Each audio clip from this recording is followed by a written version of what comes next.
Hi and welcome back. Today is day 4 of logarithms, but if you notice, today's title is exponential equations. Remember before we said that a log is simply an exponent, so exponential equations applies to logarithms. Sometimes we need another way to solve exponential equations other than the method we already know. We have two methods that we were working with in the last year. So we can do this with log. And something you need to remember that is if x1 is equal to x2, then the log base b of x1 is equal to log base b of x2. So what this really means is as long as my bases are the same, the argument here, the x1 and the x2, are also going to have to be equal to each other. So for the first one, we have solve for x, h to the x is equal to 32. Well, I'm going to show you two methods there. Method number 1 is what we were doing in the last unit. Our goal is to get them to have the same base. In order to have the same base, I look at the 8 and the 32. The base that they have in common is 2. 8 is 2 to the third. Raised to the x equals 32 is 2 to the fifth. So this is really 2 to the 3x equals 2 to the fifth. At this point, this is when we would set our exponents equal to each other. So 3x equals 5. Divide both sides by 3. So x equals 5/3. Okay? So that's the method that we already know.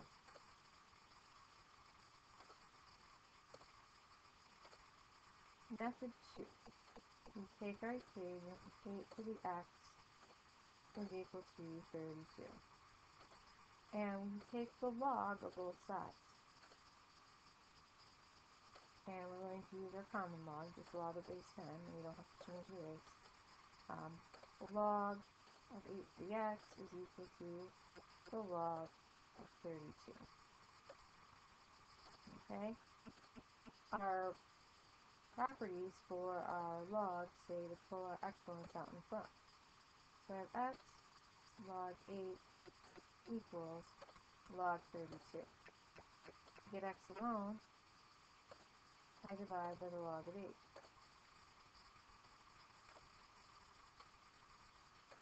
So x equals log 32 divided by the log of 8. At this point, I would type it into my calculator, just making sure when I type it into the calculator, we hit log,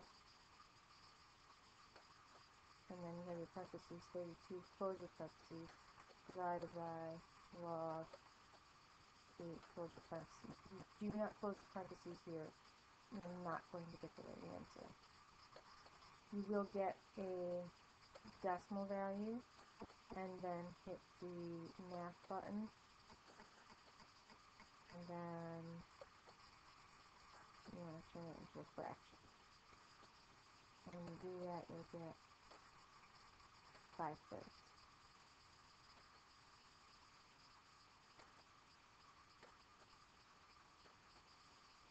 So for number 2, solve for x. 5 to the x equals 32. My question is, can the bases be the same? The answer is no. There's no way I'm going to get the bases to be the same. Therefore, we just take the log of both sides. So it's the log of 5 to the x is equal to the log of 32. Bring my exponent out in front, so it's x log 5 equals log 32. Divide both sides by the log of 5. So x equals, and when you put this into the calculator, you would get 2.15338.379. I didn't tell you where to round to, so just write everything you see.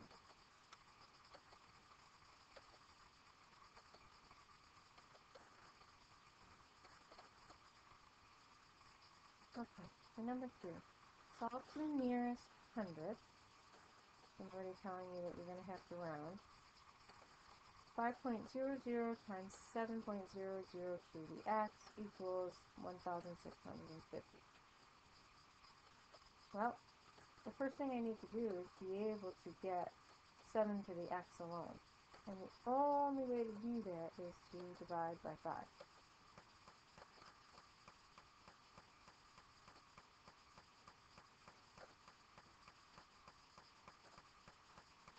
So I would get 7.00 raised to the x equals, well, when I do that division, I will get 330.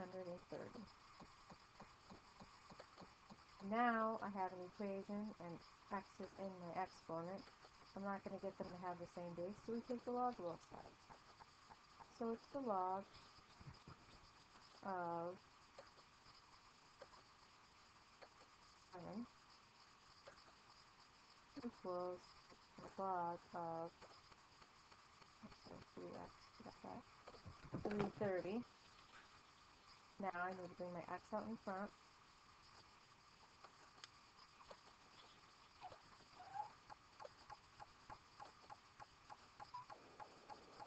Okay, and continue on here, log of 330.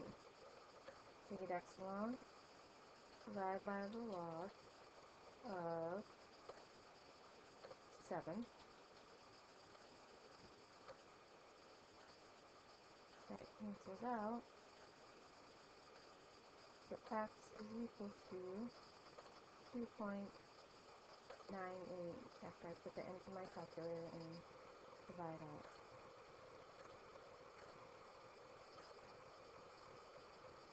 You can also solve these problems using natural log instead of common log.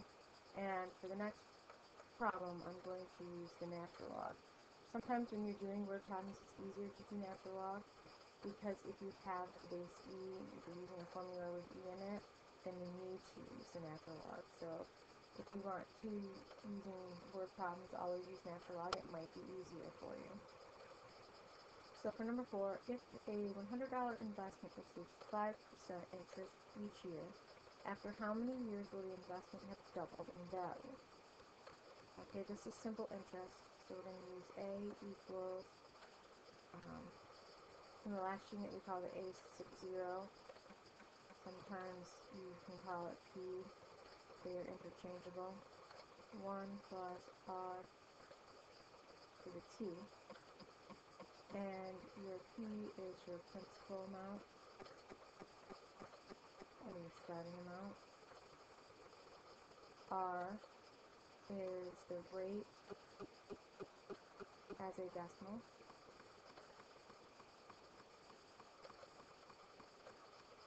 T is time. And K is your total amount.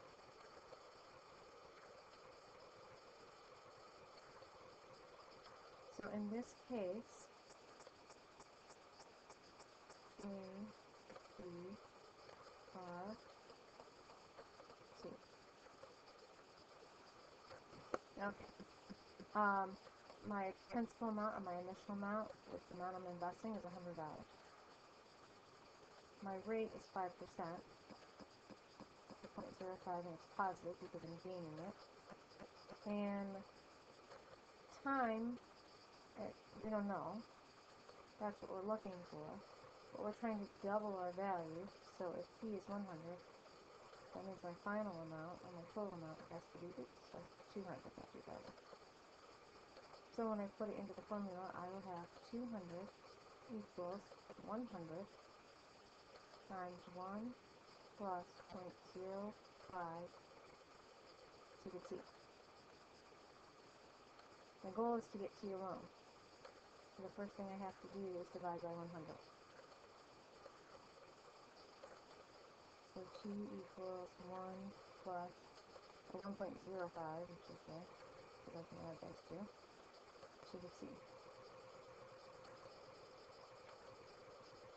Okay, I have something being raised to a power. What's missing is in my power, my exponent, my t. Therefore, I have to take the log of both sides. In this problem, I said we're going to use natural log. So the natural log of 2 is equal to the natural log of 1.05 to the t. My rules of logs still apply to natural log, and anytime I have an unknown exponent or anything in the exponent, I need to bring it out in front. So the natural log of 2 is equal to t times the natural log of 1.05. You need to get t alone, so divide by the natural log of 1.05.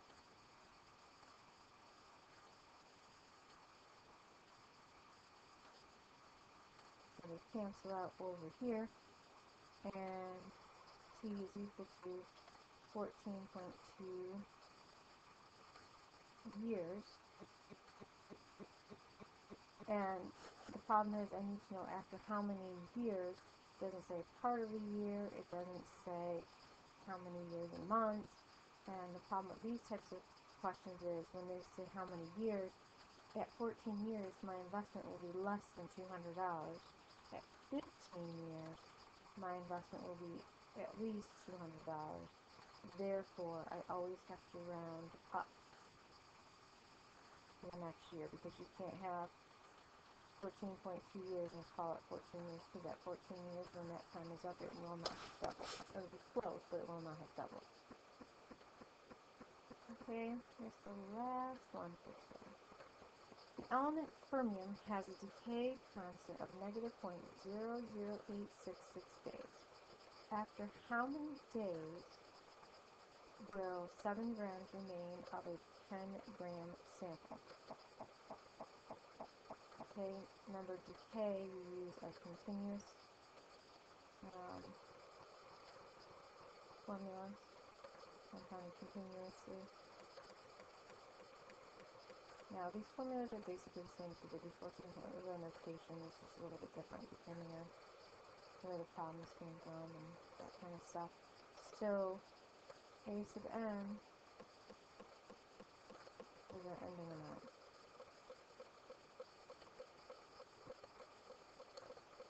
A sub 0 is our starting amount.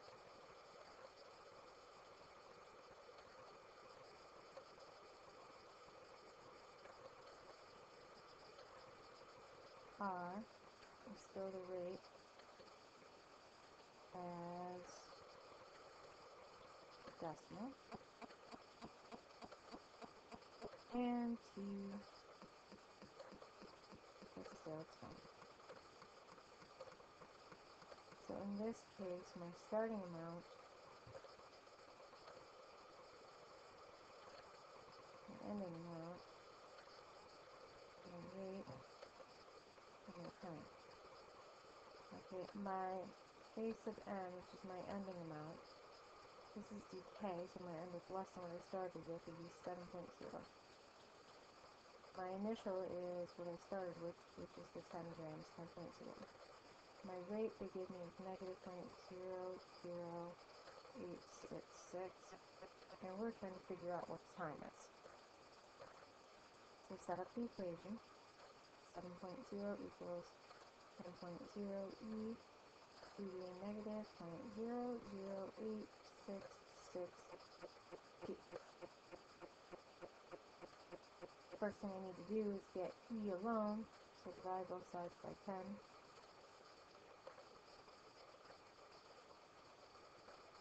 And when I divide 7 divided by 10, I will actually get 7 tenths, so 0.70, equals e to the negative 0.00,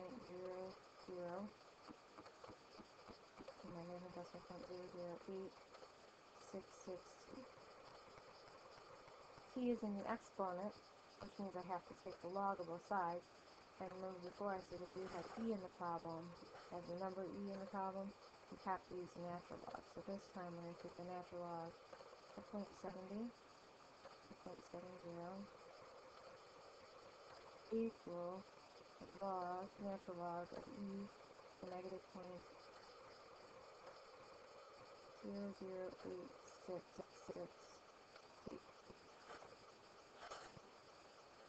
since my base is e, this is ln base e of e, this portion here equals 1. So the natural log of 0.70 is just equal to negative 0.00866t. My goal is to get t alone, so we divide by negative 0.00866. Whenever I do the one side, I have to do the other. Negative 9. It cancels out here. And when I do this problem, I have to make sure that I close my parentheses before I divide.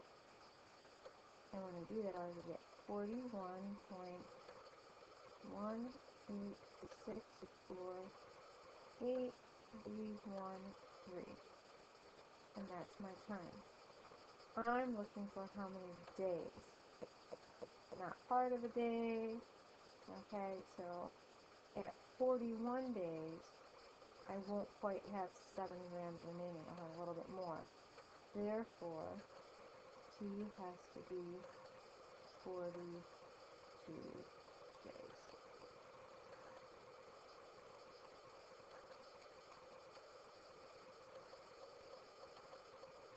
Okay? So that's basically the gist of exponential equation solving using logarithms. Different to do, yes, but once you get the hang of it, it's not too bad. Okay, and then tomorrow we have some more equations, and that will be it for the notes for log, and then we'll start reviewing, and then we will have our test. I believe it is next Wednesday, which is setting us up pretty good for our last 2 units. All right. Have a good night.